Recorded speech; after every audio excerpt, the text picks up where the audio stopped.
नमस्कार. आज आपण एका खूपच सोप्या पण तितक्याच महत्त्वाच्या ॲक्टिव्हिटीबद्दल बोलणार आहोत, जी 3 ते 6 वर्षांच्या मुलांच्या विकासासाठी फारच छान आहे. या कृतीचं नाव आहे चित्र पूर्ण करूया. हा एक असा खेळ आहे जो खेळता खेळता मुलांना खूप काही शिकवून जातो. आता तुम्हाला प्रश्न पडला असेल की एक साधनचं चित्र किंवा कोडं मुलांच्या डेव्हलपमेंटमध्ये एवढी मोठी मदत कशी काय करू शकतं, बरोबर? चला तर मग आपण हेच समजून घेऊया की हे साधं वाटणारं कोडं मुलांसाठी किती जबरदस्त फायद्याचं ठरू शकतं. आणि हो, पालक म्हणून आपण याचा वापर कसा करायचा तेही पाहूया. आजच्या भागात आपण काय काय बघणार आहोत. सगळ्यात आधी या खेळाची ओळख करून घेऊ, मग तयारीसाठी काय लागतं ते पाहू. त्यानंतर वेगवेगळ्या वयोगटासाठी ही कृती कशी करायची, याचे फायदे काय आहेत, आणि शेवटी तुम्ही काय करू शकता यावरही बोलूया. चला तर सुरू करूया आपल्या पहिल्या भागापासून. ओळख, चित्र पूर्ण करूया. नक्की काय आहे हा खेळ? खरं तर याची सुरुवातच इतकी छान आहे ना. नमस्कार बालमित्रांनो, तुमच्याकडे खेळणी आहेत ना? कधी कधी खेळणी तुटतात तेव्हा आपण काय करतो, ती जोडण्याचा प्रयत्न करतो, हो ना? आज आपण असाच एक जोडकाम करण्याचा खेळ खेळणार आहोत. बघूया कोणाला हे कोडे पटकन सोडवता येते. बघा किती सोप्या आणि खेळकर भाषेत मुलांना गुंतवून घेतलंय. मजा आणि शिकणं दोन्ही एकत्र. तर मग या खेळाचा उद्देश काय? अगदी सोप्या भाषेत सांगायचं तर मुलांची एकाग्रता म्हणजे कॉन्सन्ट्रेशन, त्यांची निरीक्षण शक्ती आणि हो, प्रॉब्लेम सॉल्व्हिंगची क्षमता वाढवणं. आणि हे सगळं कशातून होणार? तर घरी बनवलेल्या साध्या सोप्या कोड्यांच्या मदतीने. आता तुम्हाला वाटेल की यासाठी खूप काही सामान लागत असेल, पण सगळ्यात चांगली गोष्ट ही आहे की याची तयारी अगदीच सोपी आहे.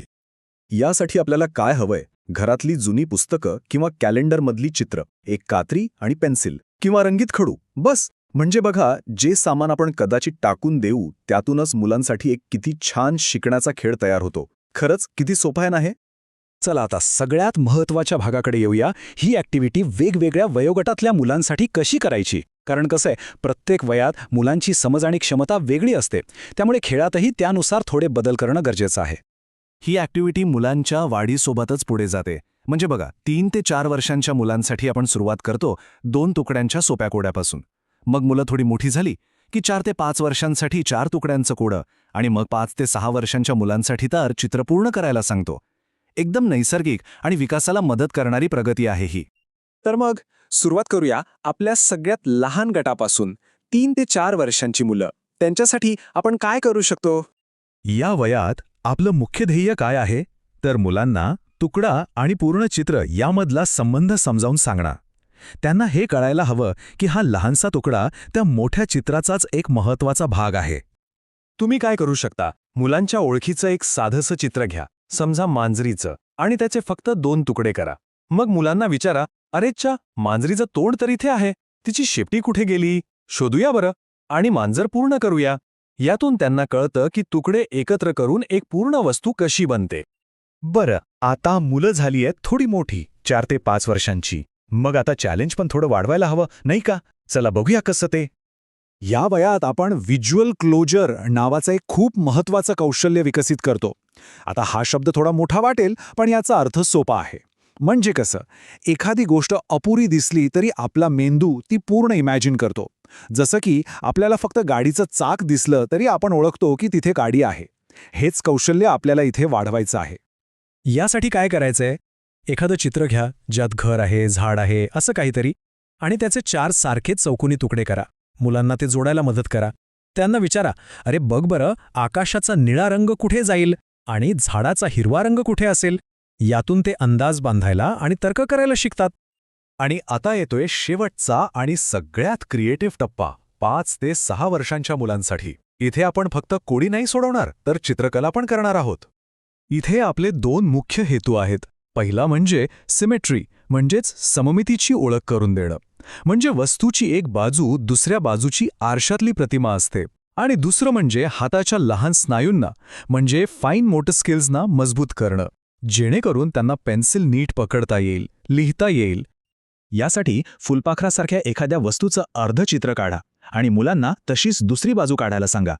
हे फक्त ड्रॉइंग नाहीये, यातून त्यांच्या मेंदूला सममितीची संकल्पना समजते, जी पुढे जाऊन गणित आणि विज्ञानासारख्या विषयांमध्ये खूप उपयोगी पडते.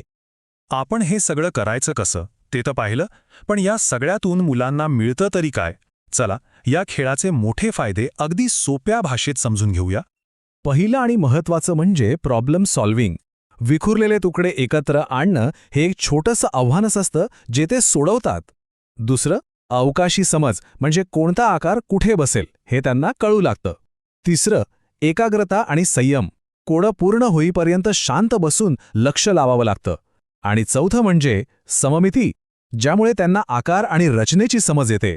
ही सगळी कौशल्य त्यांच्या शालेय जीवनाचा पाया मजबूत करतात. तर आत्तापर्यंत आपण सगळी माहिती घेतली. आता ही माहिती प्रत्यक्षात वापरण्याची आणि मुलांसोबत हा धमाल खेळ खेळण्याची वेळ आली आहे. फक्त एक गोष्ट नेहमी लक्षात ठेवा. सुरुवात नेहमी सोप्या कोड्यांपासून करा जे त्यांच्या वयाला साजेसं असेल. एकदा का ते सहज जमू लागलं की मगच पुढच्या थोड्या अवघड टप्प्यावर जा. याने काय होतं, त्यांचा आत्मविश्वास वाढतो आणि त्यांना शिकण्यात मजा येते. आपलं ध्येय त्यांना यशस्वी झाल्याचा आनंद देणं आहे, निराश करणं नाही. तर ही होती आपली आजची चित्र पूर्ण करूया ही ॲक्टिव्हिटी. एक साधा खेळ मुलांच्या मेंदूसाठी किती महत्त्वाचा असू शकतो हे आपण पाहिलं. मग आता विचार काय करताय? आजच मुलांसोबत बसा आणि एक छानसं चित्र पूर्ण करा. बघूया तुम्ही कोणतं चित्र निवडता.